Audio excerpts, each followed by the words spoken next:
सरकार की तरफ से 5 किलो अनाज दिया जाता है, नौकरी का अवसर नहीं दिया जाता है। तेजस्वी प्रसाद यादव और 2020 में हम लोगों ने वायदा किया था, महागठबंधन ने वायदा किया था कि अगर हमारी सरकार बनती है तो हम हर साल 10 लाख बेरोजगारों को रोजगार देने का काम करेंगे, नौकरी देने का काम करेंगे। और मात्र 17 महीने में तेजस्वी प्रसाद यादव ने बिहार में ये करके दिखाया, 5 लाख नौजवानों को रोजगार देने का काम किया। और अगर सही में इनकी मंशा अगर ठीक होती, राहुल गांधी जी ने, खड़गे जी ने और महागठबंधन का ये निर्णय है कि अगर हमारी सरकार बनती है, जो 30 लाख भारत सरकार में पद खाली हैं, उनको हम सबसे पहले भरने का काम करेंगे। जो गरीब परिवार है, उस परिवार में एक महिला को 1 लाख रुपया 1 साल में देने का काम हम करेंगे।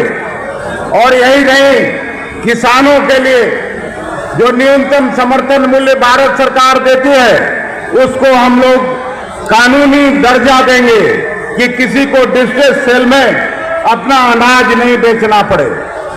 महाराजगंज और छपरा का स्थिति आप जानते हैं, लंबे समय से यहां जो सांसद चुनकर आप भेजते रहे हैं, उनसे न छपरा में कोई बदलाव हुआ, न महाराजगंज में कोई बदलाव हुआ। हम जब पटना से यहाँ आते हैं, इसी सारे में कहा है कि एहसास मोहब्बत को जगह क्यों नहीं देते, एहसास मोहब्बत को जगह क्यों नहीं देते, नफरत को इस दुनिया से मिटा क्यों नहीं देते, हर रात जिन चरागों में गरीबों के खून करते हैं, आप उस चराग को बुझा क्यों नहीं देते।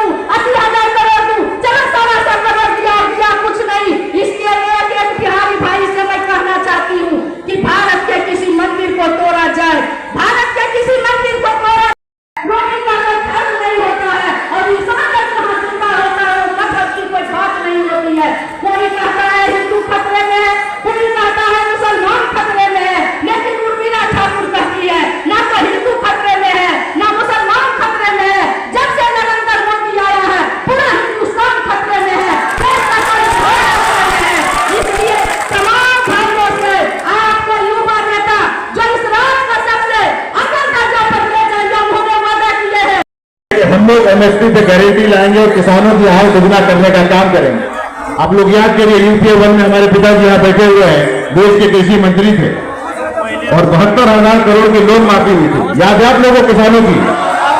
याद है? और जब ये माफी हुई थी तो बीजेपी के लोग क्या कहते थे, ये कौन सा तरीका है सरकार चलाने का, ये क्या किया आपने, कहां से पैसे लाएंगे, ऐसे ऐसा चलती है, नोट छापेंगे, ये सब ये कहते थे। और जब खुद सरकार में आए तो 16.5 लाख करोड़ रुपया में तो 10,000 करोड़ रुपया होता है, क्योंकि बहुत बड़ा अमाउंट होता है। लेकिन आज के डेट में उनके पास 10 लाख करोड़ रुपया की संपत्ति हो गई है। तो हम आप लोगों के बीच में एक सवाल छोड़ना चाहते हैं कि पैसा ये गौतम अडानी का है, जिसने ये पैसा कमाया नरेंद्र मोदी ने, ये पैसा उनका है, उन्हीं का है। जैसे मान लीजिए लोकल लेवल पे कोई विधायक या सांसद चोरी करता हो और 5, 10, 20 करोड़ रुपए कमा लेता हो, तो घर में तो पैसा नहीं रखता, पैसा रखता है लोकल ठेकेदार के पास। उसी प्रकार से लोकल ठेकेदार है देश के लेवल पर जहां पैसा रखा हुआ है। 200 यूनिट साथियों बिजली मुफ्त हो जाएगी अगर इंडिया अलायंस की आप लोग सरकार बनाते हैं। 200 यूनिट तक एक पैसा नहीं लगेगा। ये हम लोग उठा के लेके आए हैं अरविंद केजरीवाल जी के यहाँ से, दिल्ली में जिनकी सरकार है। आप लोग जानते हैं बिल्कुल भी, जैसे लालू जी को यहाँ परेशान किया, ऑलमोस्ट उनकी हत्या कर दी, भरत रोहनी ने अपना किडनी देकर उनको बचाया। नहीं तो साजिश यही थी कि लालू जी जेल में मर जाए, इतना उनको हम प्रताड़ित करें। नरेंद्र मोदी की यही साजिश थी। हम लोग सब आप लोग तरफ से मैं बहन रोहिणी को शुक्रिया अदा करता हूं और यहीं से चुनाव लड़ रही हैं, तो मेरा तो नामांकन है ही। मैं बहन रोहिणी के लिए भी आप लोग से वोट मांगता हूं कि अगल बगल में, रिश्तेदारों में, दोस्तों में यहाँ वोट मांगिए। और पिताजी के जितने भी समर्थक हैं, सारे मोहल्लों से भी अपील करता हूं कि बहन रोहिणी को जिताने का काम करें। यहीं बगल में झारखंड है, यहां पर भी तानाशाही का एग्जाम्पल 2 महीने पहले देखा गया। हेमंत सोरेन जब पैदा हुए, सीपी सोरेन के बाबूजी, ये लोग सब बिहार में ही शिफ्ट थे, उस समय झारखंड बिहार में ही था। और अभी भी बट गया हो कानूनी तौर पर, हम लोग झारखंड बिहार में कोई फर्क नहीं समझते। झारखंड के सिटिंग चीफ मिनिस्टर को जेल में डालने का काम किया इन लोगों ने।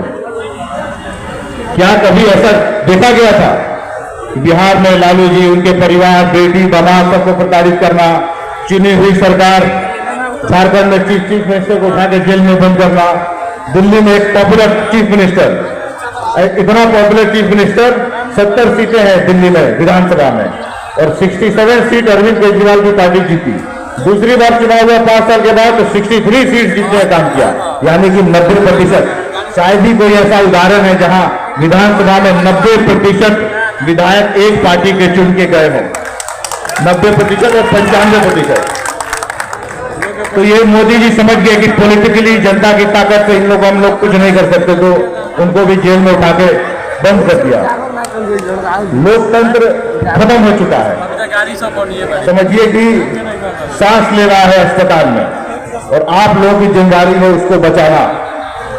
मीडिया कहने के लिए मीडिया रह गई है, चौथा स्तंभ बोला जाता था कांग्रेस के जमाने में, अब तो खाली मोदी जी का स्तंभ रह गया है। वो इलेक्शन कमीशन जो डेट मोदी जी चाहते हैं वही डेट आता है।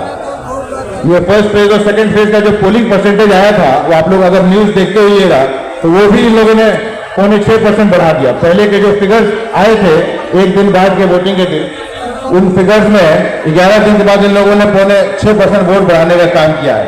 तो मेरे जैसा एक छोटा कार्यकर्ता ये समझ नहीं पा रहा है कि मोदी जी हार रहे इसलिए कहीं ईवीएम में पहले से उतने वोट थे, बाद में तो नहीं वोट डाल दिया गया। इसलिए मैं अपील करेंगे, हम जानते हैं कि हम यहाँ के चुनाव जीत रहे हैं महाराजगंज से, 10 लाख पोल होता है और 7 लाख के आसपास हम लोगों के पास वोट है, लेकिन मोदी जी कुछ बदमाशी ना करें, इसलिए कोशिश करिएगा कि एक आदमी निकले और वोट दे। अगर ईवीएम में 7 लाख वोटों का धब्बा वो करेंगे तो उतना आप लोग मैनेज करके चलेंगे, मार्जिन कम से कम 3 लाख 3.5 लाख का हो।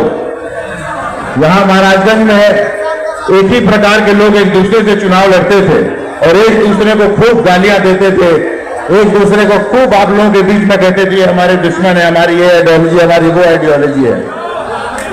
महागठबंधन से जो लड़ते थे और जिनके ताकत में लड़ते थे, उन्हीं लोगों का शोषण करना शुरू कर दिया। सबसे पहले तो हम आरजेडी के वर्कर्स का भी धन्यवाद करना चाहते हैं, जिन्होंने कहा लालू जी को जाके कि वहां भूमिहार लड़ाइएगा तो जीत सकता है।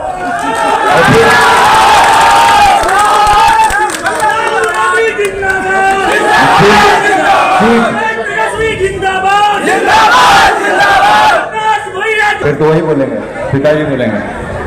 तो हम धन्यवाद करना चाहते हैं आरजेडी के सारे कार्यकर्तागण का, जो यहाँ के लोग वहाँ गए लालू जी के पास, उन्होंने कहा कि भूमिहार लगाना चाहिए। फिर उसके बाद 1-2 दिन के बाद कहा कि कांग्रेस को सीट दीजिए, अखिलेश बाबू के बेटा भी चुनाव लड़ते हैं तो वो महाराजगंज से क्यों नहीं लड़ेंगे।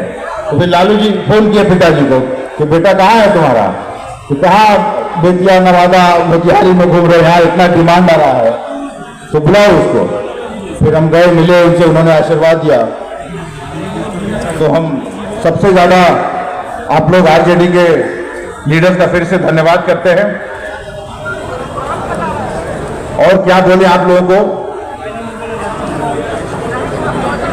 अग्निवीर योजना, बहुत सारी चीजें हैं। अग्निवीर योजना के भाई आप लोग जानते हैं अग्निवीर योजना, जानते हैं कि आर्मी का बहाली होता था, लोग अपन नॉर्मल उसमें नौकरी करते थे। अब मोदी जी कह रहे हैं कि 4 साल में नौकरी खत्म, आर्मी की नौकरी करो 4 साल, फिर आके महाराजगंज में बैठ जाओ, गांव में बैठ जाओ। मोदी जी खुद 12 साल मुख्यमंत्री रहे गुजरात के, 10 साल पीएम रह लिए और फिर घूम रहे हैं कि हम बहुत 5 साल पीएम बनाया जाए। मैंने खुद 30 साल सीएम और पीएम रहना चाहते हैं और युवा साथियों कह रहे हैं कि आर्मी की नौकरी करो 40 साल।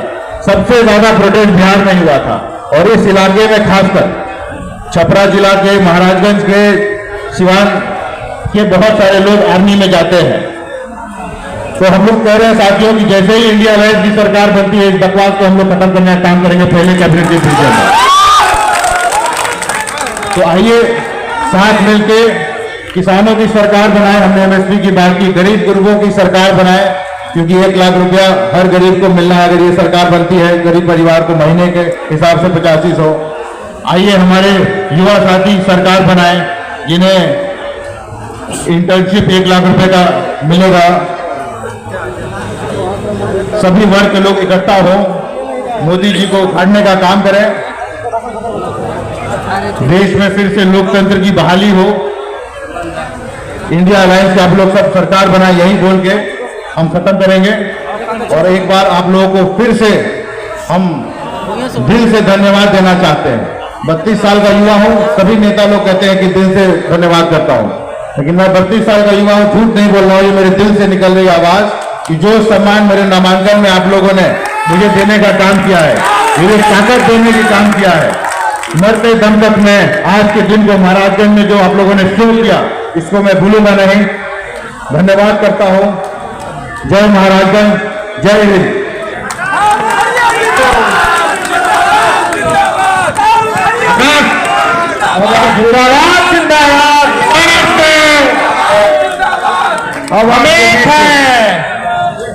अब आपके बीच आप सबों के नेता